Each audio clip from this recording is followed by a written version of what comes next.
तो 8वीं class math exercise 5.1 नए मैथ में 6.1 पुराने मैथ में निम्नलिखित संख्याओं के वर्गों में इकाई का अंक क्या होगा। 81 में इकाई के स्थान पर अंक है 1, तो 1 का वर्ग 1, इसलिए 81 के वर्ग में इकाई का अंक बराबर 1।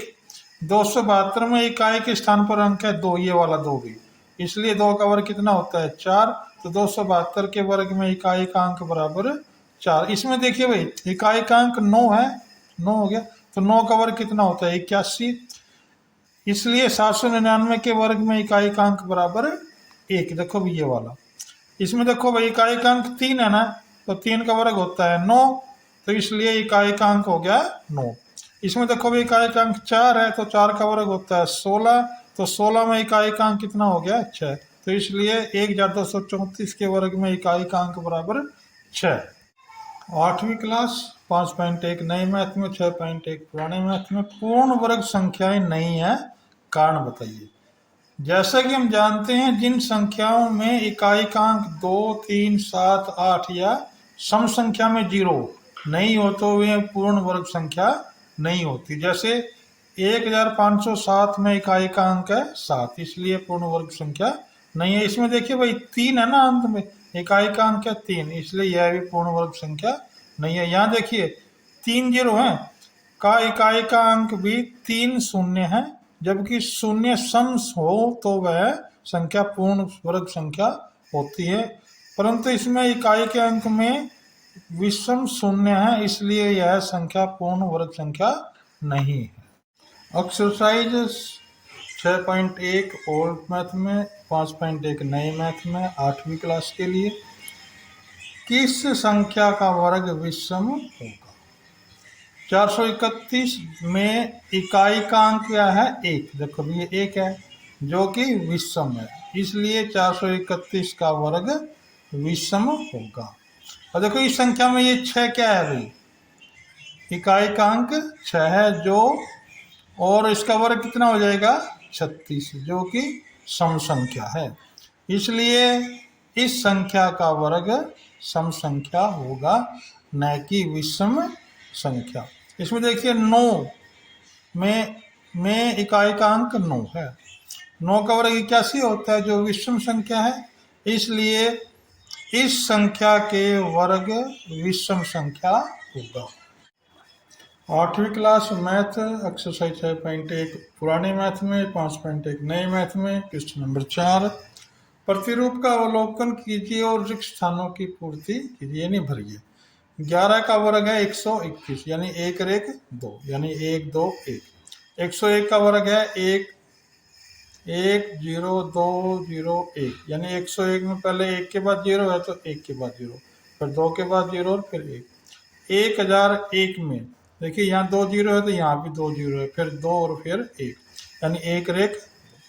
और इसमें देखिए इसमें 4 0 है, तो हमने 1 के बाद भी 4 0 लगानी है और 2 के बाद भी 4 0 लगानी, ये आंसर हो जाएगा। ऐसे इसमें देखिए 5 के बाद 5 0 है, पहले 1 है फिर 1 है फिर इसके 5 0 है, तो यहाँ भी हम 1 के बाद 5 0 लगा देंगे, फिर 2 के बाद 5 0 लगा देंगे और 1, ये आंसर हो जाएगा।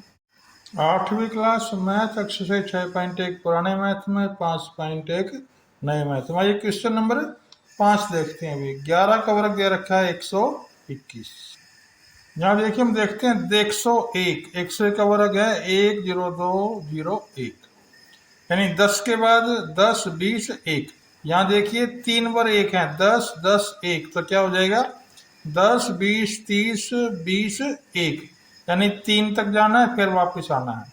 इसमें देखिए ये हमें 4 बार 1 है, 1 2 3 4, यानी 40 तक जाएंगे, 10 20 30 40, फिर उल्टा 30 20 1। यहाँ देखिए 10 20 30 40 50 40 30 20 1, यानी 5 पर गया हुआ है, तो 5 1 लगाने हैं इनके बीच में 10 10 10 10 1, इस प्रकार ये खाली स्थान पूरा हुआ। 8वीं क्लास मैथ वर्ग और वर्गमूल एक्सरसाइज 6.1 पुराने मैथ में 5.1 नए मैथ में लुप्त संख्याओं को प्राप्त कीजिए। ये हम सीरीज देख लेते हैं। 1 जमा 2 यानी 2 एकम 2, 2 में 1 जोड़ दिया 3 आ गया, 2 3 6, 6 में 1 जोड़ दिया 7 आ गया, 3 चौके 12, 12 में 1 जोड़ दिया 13 आ गया, 5 चौके 20, तो खाली स्थान में क्या आ जाएगा 20 जमा 1 21।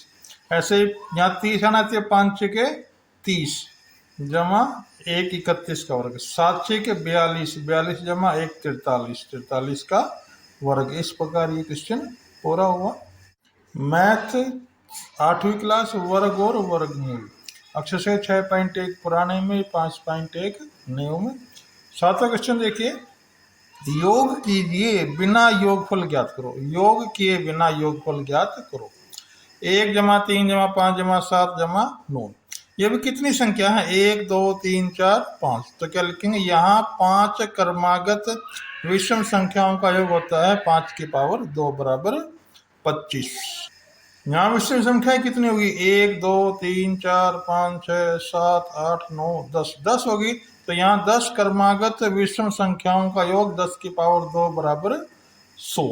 इसी प्रकार अगले में 12 विषम संख्याएं हैं, तो 12 का वर्ग बराबर 144। इस प्रकार ये क्वेश्चन पूरा हुआ। 8वीं क्लास मैथ वर्ग और वर्गमूल, एक्सरसाइज 6.1 पुराने मैथ में, 5.1 नए मैथ में। 49 को 7 विषम संख्याओं के योग के रूप में लिखिए। 49 लिख लेंगे, 7 विषम संख्या है तो हमें 7 विषम संख्या लिखनी है। 1 3 1 जमा 3 जमा 5 जमा 7 जमा 9 जमा 11 जमा 13, 1 2 3 4 5 6 7। ऐसे 121 किसका होता है, 121 को लिखना है 11 विषम संख्याओं में, तो 121 का वर्गमूल होता है 11, यानी हमें 11 विषम संख्या लिखनी है पहली। 1 2 3 4 5 6 7 8 9 10 11। इस प्रकार ये क्वेश्चन पूरा होगा। 8वीं क्लास मैथ वर्ग और वर्गमूल, एक्सरसाइज 6.1 पुराने मैथ में, 5.1 नए मैथ में। आइए क्वेश्चन नंबर 9 देखते हैं। संख्याओं के वर्गों के बीच कितनी संख्याएं हैं। जैसे 12 के वर्ग और 13 के वर्ग के बीच में हम जानते हैं कि n की 2, n जमा 1 की 2 के बीच संख्या होती है 2 गुणा n, यानी n पहले वाली संख्या, तो 2 गुणा 12 बराबर 24। ऐसे ही 25 के वर्ग और 26 के वर्ग में बीच की संख्या हो जाएंगी 2 गुणा 25 बराबर 50, यानी ये n होता है ये n जमा 1।